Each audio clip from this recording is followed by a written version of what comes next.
নমস্কার, দেখছেন ডিজিটাল খবরিলাল। পশ্চিমবঙ্গে মাওবাদীর ইতিহাস দেখতে গেলে একটি নাম আপনাদের সকলের চেনা মনে হবে, অর্ণব দাম।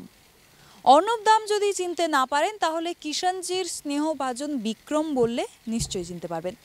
2010 সালে শিলদা ইয়েভার ক্যাম্পে একটি মাওবাদী হামলা হয়।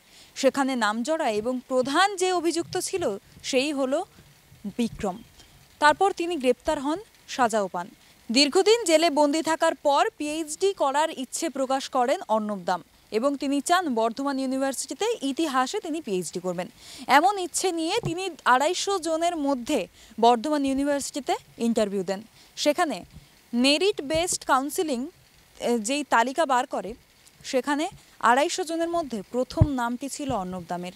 জেল থেকে ইন্টারভিউ দিয়ে তিনি পিএইচডি করতে চেয়ে তিনি সেই তালিকাতে প্রথম জায়গাটি অর্জন করেন। কিন্তু থমকে যায় সব কিছু। তার ভর্তি হওয়ার কথা যেদিন, সেদিনই একটি নোটিশ বেরোয় এবং সেখানে লেখা থাকে যে আনঅ্যাভয়েডেবল সার্কামস্ট্যান্সের জন্য ভর্তি আটকে যাচ্ছে, কারোরই ভর্তি হচ্ছে না। কিন্তু কেন? এবার এই হিসেবটা মেলাতে খুবই সহজ হচ্ছে যে যেহেতু অর্ণব দাম এই তালিকাতে রয়েছে এবং তালিকার প্রথমে রয়েছে, তাই মেরিট বেসড কাউন্সিলিং অনুযায়ী যদি নিতে হয় পিএইচডি করার জন্য যাদের ভর্তি হবে, সেখানে অর্ণব দামকে নিতেই হবে। আর তিনি যেহেতু মাওবাদী ছিলেন, তিনি যেহেতু আইনের খাতায় তার নাম রয়েছে, তিনি যেহেতু গ্রেপ্তার হয়েছেন, এক সময়কার মোস্ট ওয়ান্টেড ক্রিমিনাল বলা যেতে পারে, তো সেই জন্যই কিন্তু তার ভর্তিতে স্থগিতাদেশ দিয়েছে ইউনিভার্সিটি কর্তৃপক্ষ, এমনটাও মনে করা হচ্ছে। তাই এবার সারা রাজ্য জুড়ে কিন্তু এই প্রশ্ন উঠছে, পড়াশোনা করাটা তো সকলের হিউম্যান রাইটসের মধ্যে পড়ে, মানবিক অধিকার। সেখানে একজন মাওবাদী হোক, তিনি ক্রিমিনাল হোক, তিনি জেলে থাকুন কিংবা যা কিছু করুন, পড়াশোনাতে কিন্তু বাধা আসার কথা নয়। তাই একজন মাওবাদী তিনি পড়তে চেয়েছেন এবং তিনি সবচেয়ে বড় কথা, তিনি মেরিট যে কাউন্সিলিং সেখানে তিনি প্রথম হয়েছেন 250 জনের মধ্যে। তাই তাকে যদি না নেওয়া হয় তাহলে কাকে নেওয়া হবে, এই নিয়ে প্রশ্ন উঠেছে।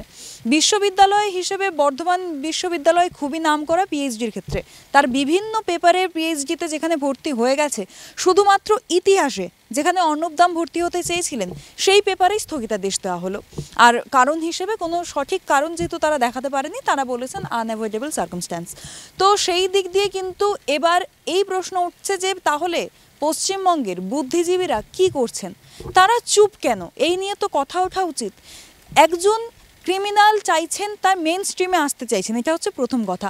মাওবাদীরা এখন সেইভাবে আর কিন্তু সক্রিয় নয়।